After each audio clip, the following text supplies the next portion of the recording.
Hey everyone, it's me Sana Sangam. Welcome back to my YouTube channel. Karnataka PU ಬೋರ್ಡಿಂದ ಎಲ್ಲ ಸಬ್ಜೆಕ್ಟ್ಸಿನ blueprint and model question ಪೇಪರ್ಸನ್ನು official ವೆಬ್ಸೈಟಲ್ಲಿ announce ಮಾಡಿದ್ದಾರೆ.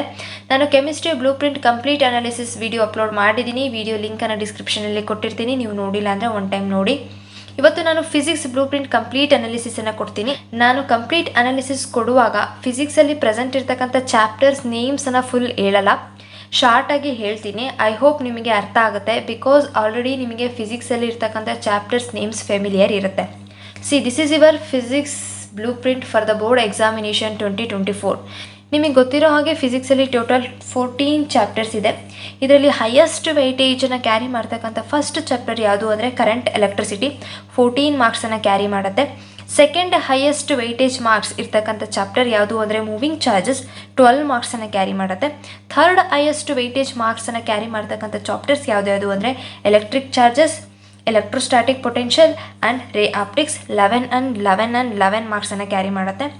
ಸೊ ನೆಕ್ಸ್ಟ್ ಹೈಯೆಸ್ಟ್ ವೆಯ್ಟೇಜ್ ಮಾರ್ಕ್ಸನ್ನು carry ಮಾಡ್ತಕ್ಕಂಥ ಚಾಪ್ಟರ್ ಯಾವುದು ಅಂತಂದರೆ 9 ಮಾರ್ಕ್ಸನ್ನು ಕ್ಯಾರಿ ಮಾಡ್ತಕ್ಕಂಥದ್ದು, that is semi conductor carry ಮಾಡುತ್ತೆ. ಸೊ ನೆಕ್ಸ್ಟ್ ಹೈಯೆಸ್ಟ್ ವೆಯ್ಟೇಜ್ ಮಾರ್ಕ್ಸನ್ನು ಯಾವ ಚಾಪ್ಟರ್ ಕ್ಯಾರಿ ಮಾಡುತ್ತೆ ಅಂದರೆ 8 ಮಾರ್ಕ್ಸನ್ನು ಕ್ಯಾರಿ ಮಾಡ್ತಕ್ಕಂಥದ್ದು electromagnetic induction and alternating current. So next 7 ಮಾರ್ಕ್ಸನ್ನು ಯಾವ ಚಾಪ್ಟರ್ ಕ್ಯಾರಿ ಮಾಡುತ್ತೆ ಅಂದರೆ ವೇವ್ ಆಪ್ಟಿಕ್ಸ್ ಕ್ಯಾರಿ ಮಾಡುತ್ತೆ. ಸೊ ನೆಕ್ಸ್ಟ್ ವೆಯ್ಟೇಜ್ ಇರ್ತಕ್ಕಂಥ ಚಾಪ್ಟರ್ ಯಾವುದು ಅನ್ನೋದು ನೋಡೋದಾದರೆ dual nature of radiation and matter 6 marks, again magnetism and matter 6 ಮಾರ್ಕ್ಸನ್ನು ಕ್ಯಾರಿ ಮಾಡುತ್ತೆ. ನೆಕ್ಸ್ಟ್ ವೆಯ್ಟೇಜ್ ಯಾವ ಚಾಪ್ಟರ್ಗಿದೆ ಅಂದರೆ ನ್ಯೂಕ್ಲಿಯೈ, 5 ಮಾರ್ಕ್ಸನ್ನು ಕ್ಯಾರಿ ಮಾಡುತ್ತೆ. ನೆಕ್ಸ್ಟ್ ವೆಯ್ಟೇಜ್ ಆಟಮ್ಸ್ಗೆ ಇದೆ, 4 ಮಾರ್ಕ್ಸನ್ನು ಕ್ಯಾರಿ ಮಾಡುತ್ತೆ. ಆ್ಯಂಡ್ ದ ಲೀಸ್ಟ್ ವೆಯ್ಟೇಜ್ ಮಾರ್ಕ್ಸನ್ನು ಕ್ಯಾರಿ ಮಾಡ್ತಕ್ಕಂಥ ಚಾಪ್ಟರ್ ಎಲೆಕ್ಟ್ರೋಮ್ಯಾಗ್ನೆಟಿಕ್ ವೇವ್ಸ್, ಓನ್ಲಿ 3 ಮಾರ್ಕ್ಸನ್ನು ಮಾತ್ರ ಕ್ಯಾರಿ ಮಾಡುತ್ತೆ. ಸೊ ಇವಾಗ ನಿಮಗೆ ಗೊತ್ತಾಗಿದೆ ಯಾವ್ಯಾವ ಚಾಪ್ಟರ್ಗೆ ಎಷ್ಟು ವೆಯ್ಟೇಜ್ ಇದೆ ಅಂತ. ಈ ಬ್ಲೂ ಪ್ರಿಂಟಲ್ಲಿ ನಿಮಗೆ 4 ಕೆಟಗರೀಸನ್ನು ಮಾಡಿದ್ದಾರೆ. ಒಂದು remember, understand, apply and horse. ಈ 4 ಕೆಟಗರೀಸ್ ಏನು ಇಂಡಿಕೇಟ್ ಮಾಡುತ್ತೆ ಅಂದರೆ ನಿಮ್ಮ ಕ್ವಶನ್ ಪೇಪರ್ ಪ್ಯಾಟರ್ನ್ ಯಾವ ಲೆವೆಲ್ಗಿದೆ ಅನ್ನೋದನ್ನು ಈ 4 ಪಾಯಿಂಟ್ಸ್ ಇಂಡಿಕೇಟ್ ಮಾಡುತ್ತೆ.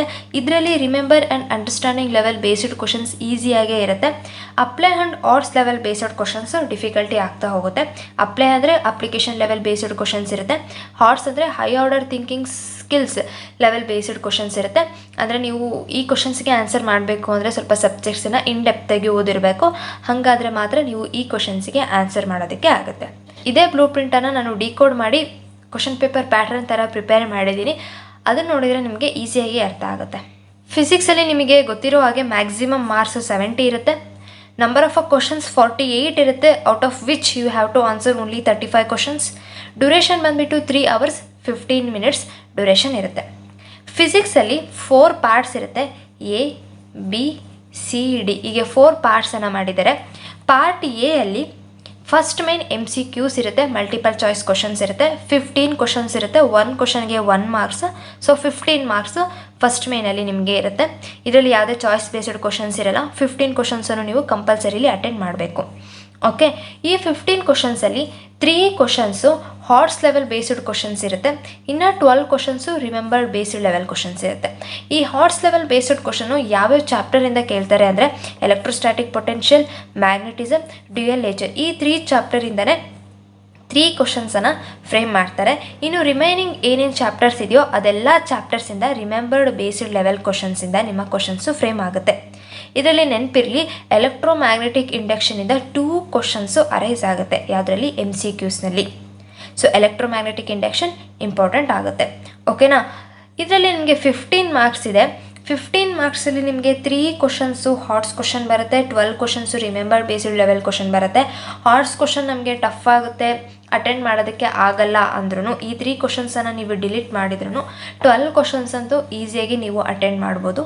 ಸೊ 12 ಕ್ವಶನ್ಸನ್ನು ನೀವು ಕರೆಕ್ಟಾಗಿ ಅಟೆಂಡ್ ಮಾಡಿದ್ದೀರಾ ಅಂದರೆ 12 ಮಾರ್ಕ್ಸ್ ನಿಮಗೆ ಪಾರ್ಟ್ ಎಯಲ್ಲಿ ಫಸ್ಟ್ ಮೇನಲ್ಲಿ ಸಿಗುತ್ತೆ.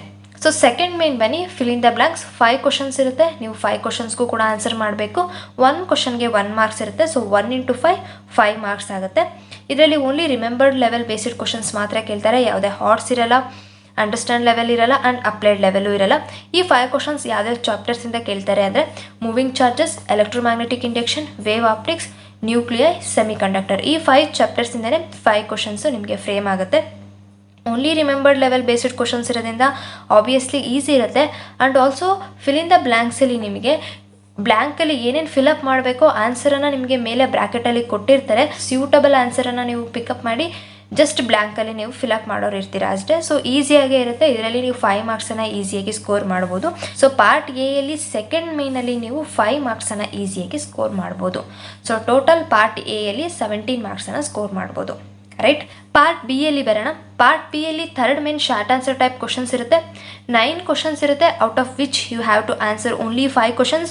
1 ಕ್ವಶನ್ಗೆ 2 ಮಾರ್ಕ್ಸ್ ಇರುತ್ತೆ. So 5 × 2 10 marks part B third ಮೇನ್ಗೆ ಅಲೋಕೇಟ್ ಆಗಿರುತ್ತೆ. ಯಾವ್ಯಾವ ಚಾಪ್ಟರ್ಸಿಂದ ಕ್ವಶನ್ಸ್ ಕೇಳ್ತಾರೆ ಅನ್ನೋದು ನೋಡೋದಾದರೆ electric charges, moving charges, electromagnetic induction, electromagnetic waves, ರೇ ಆಪ್ಟಿಕ್ಸ್, ಸೆಮಿ ಕಂಡಕ್ಟರ್. ಓಕೆನಾ, ಎಷ್ಟಾಯಿತು? 6 ಚಾಪ್ಟರ್ಸ್ ಇಂದ ನಿಮಗೆ ಕ್ವಶನ್ಸ್ ಅರೈಸ್ ಆಗುತ್ತೆ. ಈ 6 ಚಾಪ್ಟರ್ಸ್ ಇಂದನೂ ಕೂಡ ರಿಮೆಂಬರ್ಡ್ ಲೆವೆಲ್ ಬೇಸ್ಡ್ ಕ್ವಶನ್ಸೇ ನಿಮಗೆ ಫ್ರೇಮ್ ಆಗುತ್ತೆ. ಇನ್ನು 3 ಚಾಪ್ಟರ್ಸ್ ಯಾವುದ್ಯಾವುದು ಅಂದರೆ magnetism and matter, A C, electrostatic, potential. ಈ 3 ಕ್ವಶನ್ಸಿಂದ ನಿಮಗೆ ಅಂಡರ್ಸ್ಟ್ಯಾಂಡ್ ಲೆವೆಲ್ ಬೇಸ್ಡ್ ಕ್ವಶನ್ಸ್ ಇರುತ್ತೆ. ಸೊ 9 ಕ್ವಶನ್ಸ್ ಇರುತ್ತೆ, ಅದರಲ್ಲಿ 6 questions remembered level based questions ಆಗಿದ್ರೆ ಇನ್ನೂ 3 questions understand level based questions ಆಗಿರುತ್ತೆ. ಇದರಲ್ಲಿ ಯಾವುದೇ ಅಪ್ಲೈ ಕ್ವಶನ್ಸ್ ಇರಲ್ಲ ಆ್ಯಂಡ್ ಹಾರ್ಸ್ ಲೆವೆಲ್ ಬೇಸ್ಡ್ ಕ್ವಶನ್ಸ್ ಕೂಡ ಇರಲ್ಲ. ಇದರಲ್ಲಿ ನಿಮಗೆ ನೆನಪಿರಲಿ, ಒಂದು ನ್ಯೂಮ್ಯಾರಿಕಲ್ ಪ್ರಾಬ್ಲಮನ್ನು ಕೇಳ್ತಾರೆ, ಅದು ಎಲೆಕ್ಟ್ರೋಸ್ಟ್ಯಾಟಿಕ್ ಪೊಟೆನ್ಷಿಯಲ್ ಆ್ಯಂಡ್ ಕೆಪಾಸಿಟೆನ್ಸ್ ಚಾಪ್ಟರಿಂದನೇ ಕೇಳ್ತಾರೆ. ಆ ನ್ಯೂಮ್ಯಾರಿಕಲ್ ಪ್ರಾಬ್ಲಮ್ಮು ಸಿಂಪಲ್ ಆಗಿರುತ್ತೆ ಅಂತ ನಿಮ್ಮ ಬ್ಲೂ ಪ್ರಿಂಟಲ್ಲಿ ಮೆನ್ಷನ್ ಮಾಡಿದ್ದಾರೆ. ಸೊ ಇಲ್ಲಿಂದ ನಿಮಗೆ ನ್ಯೂಮ್ಯಾರಿಕಲ್ ಪ್ರಾಬ್ಲಮ್ಸ್ ಕ್ವಶನ್ ಸ್ಟಾರ್ಟ್ ಆಗುತ್ತೆ. ಪಾರ್ಟ್ ಬಿ ಯಲ್ಲಿ ಥರ್ಡ್ ಮೇನಲ್ಲಿ ಒಂದು ನ್ಯೂಮ್ಯಾರಿಕಲ್ ಪ್ರಾಬ್ಲಮ್ ಇರುತ್ತೆ, ಅದು ಎಲೆಕ್ಟ್ರೋಸ್ಟ್ಯಾಟಿಕ್ ಪೊಟೆನ್ಷಿಯಲ್ ಚಾಪ್ಟರಿಂದನೇ ಇರುತ್ತೆ. ಓಕೆ, ನನಗೆ ನ್ಯೂಮರಿಕಲ್ ಪ್ರಾಬ್ಲಮ್ ಅಟೆಂಡ್ ಮಾಡೋದಕ್ಕಾಗಲ್ಲ, ಸಿಂಪಲ್ ಆಗಿದ್ರೂ ನಾನು ಅದಕ್ಕೆ ಜಾಸ್ತಿ ಫೋಕಸ್ ಮಾಡಿಲ್ಲ, ನನಗೆ ಅಟೆಂಡ್ ಮಾಡೋದಕ್ಕಾಗಲಿಲ್ಲ ಅಂದ್ರೂ ಈ ಕ್ವಶನನ್ನು ನಾವು ಡಿಲೀಟ್ ಮಾಡಿದ್ರು ಓಕೆ. ಇನ್ನು ಟೋಟಲಾಗಿ ಎಷ್ಟು ಕ್ವಶನ್ಸ್ ಉಳಿತು? 8 ಕ್ವಶನ್ಸ್ ಉಳಿತು. 8 ಕ್ವಶನ್ಸಲ್ಲಿ ಆರಾಮಾಗಿ ನೀವು 5 ಕ್ವಶನ್ಸನ್ನು ಅಟೆಂಡ್ ಮಾಡ್ಬೋದು. ಬಿಕಾಸ್ 5 ಕ್ವಶನ್ಸ್ ಈಸಿಯಾಗೇ ಇರುತ್ತೆ. ಸೊ 5 × 2 10 ಮಾರ್ಕ್ಸ್ ನಿಮಗೆ ಈ ಸೆಕ್ಷನಲ್ಲಿ ಈಸಿಯಾಗಿ ಬರುತ್ತೆ. ಸೊ 10 ನಾನು ಬರ್ಕೊಂಡೆ.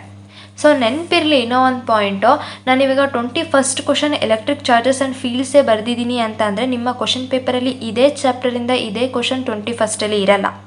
ನಾನು ರೆಫರೆನ್ಸಿಂಗ್ ಮಾತ್ರ ಈ ರೀತಿ ಬರೆದಿದ್ದೀನಿ. ಇದು ಇಂಟರ್ಚೇಂಜ್ ಆಗ್ಬೋದು, questions number and chapters names interchange ಆಗ್ಬೋದು. ಓಕೆ, ಸೊ ನೆಕ್ಸ್ಟ್ ಪಾರ್ಟ್ ಸಿಗೆ ಬರೋಣ. ಪಾರ್ಟ್ ಸಿಯಲ್ಲಿ 4th main short answer type questions ಇರುತ್ತೆ. 9 ಕ್ವಶನ್ಸ್ ಇರುತ್ತೆ, out of which you have to answer only 5 questions. 1 ಕ್ವಶನ್ಗೆ 3 ಮಾರ್ಕ್ಸ್ ಇರುತ್ತೆ. 5 × 3 15 ಮಾರ್ಕ್ಸು ಪಾರ್ಟ್ ಸಿ 4th ಮೇನ್ಗೆ allocate ಆಗಿರುತ್ತೆ. ಇದರಲ್ಲಿ ಯಾವ್ಯಾವ ಚಾಪ್ಟರ್ಸಿಂದ ಕ್ವಶನ್ಸ್ ಫ್ರೇಮ್ ಆಗುತ್ತೆ ಅನ್ನೋದು ನೋಡೋದಾದರೆ electrostatic potential, current electricity, magnetism, ray optics. ಈ 4 ಚಾಪ್ಟರ್ಸು ಕೂಡ remembered level based questions frame ಮಾಡ್ತಾರೆ. Next electric charges, moving charges, electromagnetic induction, atoms. ಈ 4 ಚಾಪ್ಟರ್ಸ್ ಅಂಡರ್ಸ್ಟ್ಯಾಂಡ್ ಲೆವೆಲ್ ಬೇಸ್ಡ್ ಕ್ವಶನ್ಸನ್ನು ಫ್ರೇಮ್ ಮಾಡ್ತಾರೆ. Last one is nuclear. ಇದು ಅಪ್ಲೈಡ್ ಲೆವೆಲ್ ಬೇಸ್ಡ್ ಕ್ವಶನ್ ಆಗಿರುತ್ತೆ. ಇದು ಥಿಯರಿನ ಕೇಳಲ್ಲ, ಇಲ್ಲಿ ನ್ಯೂಮರಿಕಲ್ ಪ್ರಾಬ್ಲಮನ್ನೇ ಕೇಳ್ತಾರೆ. ಸಿಂಪಲ್ ಆಗಿರುತ್ತೆ ಅಂತ ನಿಮ್ಮ ಬ್ಲೂ ಪ್ರಿಂಟಲ್ಲಿ ಮೆನ್ಷನ್ ಮಾಡಿದ್ದಾರೆ. ಓಕೆ, ಸೊ ಪಾರ್ಟ್ ಬಿ ಯಲ್ಲಿ 1 ಕ್ವಶನ್ ನ್ಯೂಮ್ಯಾರಿಕಲ್ ಪ್ರಾಬ್ಲಮ್ ಇದೆ. ಪಾರ್ಟ್ ಸಿ ಯಲ್ಲೂ ಕೂಡ 1 ಕ್ವಶನ್ ನ್ಯೂಮ್ಯಾರಿಕಲ್ ಪ್ರಾಬ್ಲಮ್ ಇದೆ. ಸೊ ಇದರಲ್ಲಿ 4 questions remembered level based questions ಆಯಿತು. ಇನ್ನೂ 4 questions understand level based question, 1 question applied level based question. 1 question applied level based question numerical ಪ್ರಾಬ್ಲಮನ್ನು attend ಮಾಡೋದಕ್ಕಾಗಲಿಲ್ಲ ಅಂದ್ರೂ ಇನ್ನು 8 ಕ್ವಶನ್ಸ್ ಇರುತ್ತೆ. 8 ಕ್ವಶನ್ಸಲ್ಲಿ ನೀವು 5 ಕ್ವಶನ್ಸನ್ನು ಈಸಿಯಾಗಿ ಅಟೆಂಡ್ ಮಾಡ್ಬೋದು. ಓಕೆನಾ, ಸೊ ಈ ಪಾರ್ಟಲ್ಲೂ ಕೂಡ ನೀವು 15 ಮಾರ್ಕ್ಸನ್ನು ಈಸಿಯಾಗಿ ಸ್ಕೋರ್ ಮಾಡ್ಬೋದು. ಏನು remember and understand level based questions ಇರುತ್ತೋ ಅದು repeated, expected and fixed questions ಅಂತ ಏನು ಹೇಳ್ತಿರೋ ಅದೇ ಕ್ವಶನ್ಸನ್ನು ಇಲ್ಲಿ ಕೇಳ್ತಾರೆ. ಓಕೆ, ಸೊ ಪಾರ್ಟ್ ಡಿಗೆ ಬರೋಣ. ಪಾರ್ಟ್ ಡಿಯಲ್ಲಿ 5th main long answer type questions ಇರುತ್ತೆ. ನಿಮಗೆ 6 ಕ್ವಶನ್ಸನ್ನು ಕೊಟ್ಟಿರ್ತಾರೆ, out of which you have to answer only 3 questions. 1 ಕ್ವಶನ್ಗೆ 5 ಮಾರ್ಕ್ಸ್ ಇರುತ್ತೆ. ಸೊ 3 × 5 15 ಮಾರ್ಕ್ಸ್ ಆಯಿತು. ಈ ಸೆಕ್ಷನಲ್ಲಿ ಯಾವ್ಯಾವ ಚಾಪ್ಟರಿಂದ ಕ್ವಶನ್ಸ್ ಕೇಳ್ತಾರೆ ಅನ್ನೋದು ನೋಡೋದಾದರೆ wave optics, dual nature, semiconductor. ಈ 3 ಚಾಪ್ಟರ್ಸಿಂದ ಅಂಡರ್ಸ್ಟ್ಯಾಂಡ್ ಲೆವೆಲ್ ಬೇಸ್ಡ್ ಕ್ವಶನ್ಸನ್ನು ಫ್ರೇಮ್ ಮಾಡ್ತಾರೆ. ರಿಮೈನಿಂಗ್ ಚಾಪ್ಟರ್ಸ್ ಯಾವುದ್ಯಾವುದು ಅಂದರೆ current electricity, electrostatic potential, moving charges. ಈ 3 ಚಾಪ್ಟರ್ಸಿಂದ ಅಪ್ಲೈಡ್ ಲೆವೆಲ್ ಕ್ವಶನ್ಸನ್ನು ಫ್ರೇಮ್ ಮಾಡ್ತಾರೆ. ಎಸ್ಪೆಷಲಿ ಅಂಡರ್ಸ್ಟ್ಯಾಂಡ್ ಲೆವೆಲ್ ಬೇಸ್ಡ್ ಕ್ವಶನ್ಸಲ್ಲಿ 2 ಚಾಪ್ಟರ್ಸ್ ಏನಿದೆ, that is wave optics and dual nature, ಇದರಲ್ಲಿ ಸ್ಪ್ಲಿಟಿಂಗ್ ಟೈಪ್ ಆಫ್ ಕ್ವಶನ್ಸನ್ನು ಫ್ರೇಮ್ ಮಾಡ್ತಾರೆ. ST ಅಂದರೆ ಸ್ಪ್ಲಿಟಿಂಗ್ ಟೈಪ್ ಆಫ್ ಕ್ವಶನ್ಸ್ ಅಂತ. ಅದನ್ನು ಹೇಗೆ ಫ್ರೇಮ್ ಮಾಡ್ಬೋದು ಅಂದರೆ 1+2+2 ಫಾರ್ಮೆಟಲ್ಲಾದರೂ ಫ್ರೇಮ್ ಮಾಡ್ಬೋದು, 2+3 ಆರ್ 1+4 ಆರ್ 1+1+3 ಈ ರೀತಿ ಫಾರ್ಮೆಟಲ್ಲಿ ನಿಮಗೆ ಕ್ವಶನ್ಸನ್ನು ಫ್ರೇಮ್ ಮಾಡ್ತಾರೆ. ಅಂದರೆ ವೇವ್ ಆಪ್ಟಿಕ್ಸಲ್ಲಿ 3 ಕ್ವಶನ್ಸನ್ನು ಫ್ರೇಮ್ ಮಾಡ್ತಾರೆ, A, B, C ಅಂತ. A ಕ್ವಶನ್ಗೆ 1 ಮಾರ್ಕ್ ಇರುತ್ತೆ, B ಕ್ವಶನ್ಗೆ 2 ಮಾರ್ಕ್ಸ್ ಇರುತ್ತೆ, C ಕ್ವಶನ್ಗೆ 2 ಮಾರ್ಕ್ಸ್ ಇರುತ್ತೆ. ಸೊ ಇದೇ ರೀತಿ ಕ್ವಶನನ್ನು ಫ್ರೇಮ್ ಮಾಡ್ತಾ ಹೋಗ್ತಾರೆ. ಸೊ ಪಾರ್ಟ್ ಡಿಯಲ್ಲಿ 5th ಮೇನಲ್ಲಿ 3 questions understand level based questions ಇರುತ್ತೆ, ಇನ್ನೂ 3 questions applied level based questions ಇರುತ್ತೆ. ಅಪ್ಲೈಡ್ ಲೆವೆಲ್ ಬೇಸ್ಡ್ ಕ್ವಶನ್ಸನ್ನು ನಿಮಗೆ ಅಟೆಂಡ್ ಮಾಡೋದಕ್ಕೆ ಆಗಲಿಲ್ಲ ಅಂದ್ರೂ 3 questions understand level based questions ಇರುತ್ತೆ. ರೈಟ್, ಈ 3 ಕ್ವಶನ್ಸಲ್ಲಿ ಅಂಡರ್ಸ್ಟ್ಯಾಂಡ್ ಲೆವೆಲ್ ಬೇಸ್ಡ್ ಕ್ವಶನ್ಸ್ ಇರುತ್ತೆ, ಈಸಿ ಇರುತ್ತೆ. ಬಟ್ ಇಲ್ಲಿ ಸ್ಪ್ಲಿಟ್ಟಿಂಗ್ ಟೈಪ್ ಆಫ್ ಕ್ವಶನ್ಸನ್ನು ಕೇಳೋದ್ರಿಂದ ಇಲ್ಲಿ ನಿಮಗೆ ಸೆಂಟ್ರಲ್ಲಿ 1 ಮಾರ್ಕ್ ಆರ್ 2 ಮಾರ್ಕ್ ಮಿಸ್ ಆಯಿತು ಅಂದ್ರೂ ಔಟ್ ಆಫ್ 15 ನೀವು ಆರಾಮ್ಸೆ 13 ಅಂತೂ ಸ್ಕೋರ್ ಮಾಡ್ಬೋದು. 12 to 13 ಮಾರ್ಕ್ಸನ್ನು ಸ್ಕೋರ್ ಮಾಡ್ಬೋದು. ನಾನು 13 ಅಂತ ಬರ್ಕೋತೀನಿ. ಇದೇ ಪಾರ್ಟ್ ಡಿಯಲ್ಲಿ 6th ಮೇ ನ್ಯೂಮ್ಯಾರಿಕಲ್ ಪ್ರಾಬ್ಲಮ್ಸ್ ಇದೆ. 4 ಕ್ವಶನ್ಸ್ ಇರುತ್ತೆ. You have to answer only 2 questions. ಇದರಲ್ಲಿ ಯಾವುದೇ ಚಾಪ್ಟರ್ಸಿಂದ ನಿಮಗೆ ಪ್ರಾಬ್ಲಮ್ಸ್ ಅರೈಸ್ ಆಗುತ್ತೆ ಅಂತಂದರೆ alternating current, electric charges, current electricity, ray optics. ಈ 4 ಚಾಪ್ಟರ್ಸಲ್ಲಿ AC ಇಂದ 1 ಅಪ್ಲಿಕೇಶನ್ ಲೆವೆಲ್ ಬೇಸ್ಡ್ ಕ್ವಶನ್ ಇರುತ್ತೆ. ಇನ್ನು remaining 3 ಚಾಪ್ಟರ್ಸಿಂದ 3 questions horse level based questions ಇರುತ್ತೆ. ಸ್ವಲ್ಪ ಡಿಫಿಕಲ್ಟಿ ಆಗೇ ಇರುತ್ತೆ. ನೀವು ನ್ಯೂಮ್ಯಾರಿಕಲ್ ಪ್ರಾಬ್ಲಮ್ಸನ್ನು ನಾನು ಪ್ರಾಕ್ಟೀಸ್ ಮಾಡಿಲ್ಲ ಅಂದರೂ ಕೂಡ ನಾನು ಲಾಸ್ಟ್ ವಿಡಿಯೋದಲ್ಲಿ ಹೇಳಿದ ಹಾಗೆ ನೀವು ಜಸ್ಟ್ ಫಾರ್ಮುಲಾಸನ್ನು ನೆನ್ಪಿಟ್ಕೊಂಡು ಫಾರ್ಮುಲಾಸನ್ನು ಮೆನ್ಷನ್ ಮಾಡಿದರೆ ಸಾಕು, ನಿಮಗೆ 1 ಮಾರ್ಕ್ ಸಿಗುವಂಥ ಚಾನ್ಸಸ್ ಇರುತ್ತೆ. ಸೊ ಈ 4 ಕ್ವಶನ್ಸಲ್ಲಿ 2 ಕ್ವಶನ್ಸನ್ನು ಪಿಕ್ ಮಾಡಿ 2 ಕ್ವಶನ್ಸ್ ರಿಲೇಟೆಡ್ ಯಾವುದಾದ್ರೂ ಫಾರ್ಮುಲಾನ ಮೆನ್ಷನ್ ಮಾಡಿ ಬನ್ನಿ. ಸೊ ನಿಮಗೆ 10ಗೆ 10 ಸ್ಕೋರ್ ಮಾಡೋದಕ್ಕಾಗಲಿಲ್ಲ ಅಂದರೂ ಅಟ್ಲೀಸ್ಟ್ 2 ಮಾರ್ಕ್ಸ್ ಆದರೂ ಈಸಿಯಾಗಿ ಸ್ಕೋರ್ ಮಾಡ್ಬೋದು. ಸೊ ಪಾರ್ಟ್ ಡಿಯಲ್ಲಿ 6th ಮೇನಲ್ಲಿ 2 ಮಾರ್ಕ್ಸನ್ನು ಈಸಿಯಾಗಿ ಸ್ಕೋರ್ ಮಾಡ್ಬೋದು. ಸೊ ನಾನಿಲ್ಲಿ 2 ಅಂತ ಬರ್ಕೋತೀನಿ. 15 + 13 + 2 ಎಷ್ಟಾಗುತ್ತೆ? 30 ಮಾರ್ಕ್ಸ್ ಆಗುತ್ತೆ. ನಾನು ಫಸ್ಟ್ಗೆ ಇಲ್ಲಿ ಬರೆದಿದ್ದೆ ಎಷ್ಟಾಗುತ್ತೆ, 12 + 5 + 10 ಆ್ಯಡ್ ಮಾಡಿದರೆ 27 ಆಗುತ್ತೆ, ಲಾಸ್ಟಿಗೆ 30. ಸೊ ಟೋಟಲ್ ಸ್ಕೋರ್ ಎಷ್ಟಾಗುತ್ತೆ ಅಂದರೆ 57 ಔಟ್ ಆಫ್ 70. ಸೊ 70ಗೆ ನೀವು 57ಅನ್ನು ಈಸಿಯಾಗಿ ಸ್ಕೋರ್ ಮಾಡ್ಬೋದು. ನೀವು 57ಅನ್ನು ಸ್ಕೋರ್ ಮಾಡಿದ್ದೀರಾ. ಸೊ ಸೆಂಟ್ರಲ್ಲಿ 1 ಮಾರ್ಕ್, 2 ಮಾರ್ಕ್ಸ್, 3 ಮಾರ್ಕ್ಸ್, 4 ಮಾರ್ಕ್ಸ್ ಎಲ್ಲೋ ಒಂದು ಪಾಯಿಂಟ್ ಮಿಸ್ ಮಾಡಿದ್ದೀನಿ, ಅದಕ್ಕೆ ಕಟ್ ಮಾಡ್ತಾರೆ ಅನ್ನೋದಾದ್ರೂ ಕೂಡ ನೀವು ಆರಾಮ್ಸಾಗೆ ಔಟ್ ಆಫ್ 70 50 to 55 ಅಂತೂ ಈಸಿಯಾಗಿ ಸ್ಕೋರ್ ಮಾಡ್ಬೋದು. 70ಗೆ 50 to 55 ಅಂತೂ ಈಸಿಯಾಗಿ ಸ್ಕೋರ್ ಮಾಡ್ಬೋದು. ಇನ್ನು ರಿಮೈನಿಂಗ್ ಏನು 15 ಮಾರ್ಕ್ಸ್ ಇರುತ್ತೋ it's all depends on you.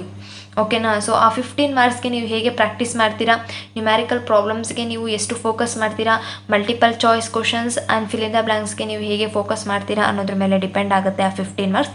ಯಾರು ಔಟ್ ಆಫ್ ಔಟ್ ಸ್ಕೋರ್ ಮಾಡಬೇಕು ಅಂತ ಅಂದ್ಕೊಂಡಿದ್ದೀರೋ 65+ ಆ್ಯಂಡ್ 70 ಔಟ್ ಆಫ್ 70 ಸ್ಕೋರ್ ಮಾಡಬೇಕು ಅಂತ ಅಂದ್ಕೊಂಡಿದ್ದೀರೋ ನೀವು ಪಾರ್ಟ್ ಎ ಆ್ಯಂಡ್ ಪಾರ್ಟ್ ಇಗೆ ತುಂಬ ಕಾನ್ಸಂಟ್ರೇಟ್ ಮಾಡಬೇಕಾಗುತ್ತೆ. ಆ್ಯಂಡ್ ಆಲ್ಸೋ ಫಿಸಿಕ್ಸಲ್ಲಿ ನ್ಯೂಮ್ಯಾರಿಕಲ್ ಪ್ರಾಬ್ಲಮ್ಸ್ ಯಾವ್ಯಾವ ಚಾಪ್ಟರ್ಸಿಂದ ಕೇಳ್ತಾರೆ ಅನ್ನೋದಾದರೆ, ಒಂದು ಎಲೆಕ್ಟ್ರೋಸ್ಟ್ಯಾಟಿಕ್ ಪೊಟೆನ್ಷಿಯಲಿಂದ ಕೇಳ್ತಾರೆ, ಸೊ ನೆಕ್ಸ್ಟ್ ನ್ಯೂಕ್ಲಿಯರಿಂದ ಕೇಳ್ತಾರೆ, so next last 4 chapters AC, electric charges, current electricity, ray optics.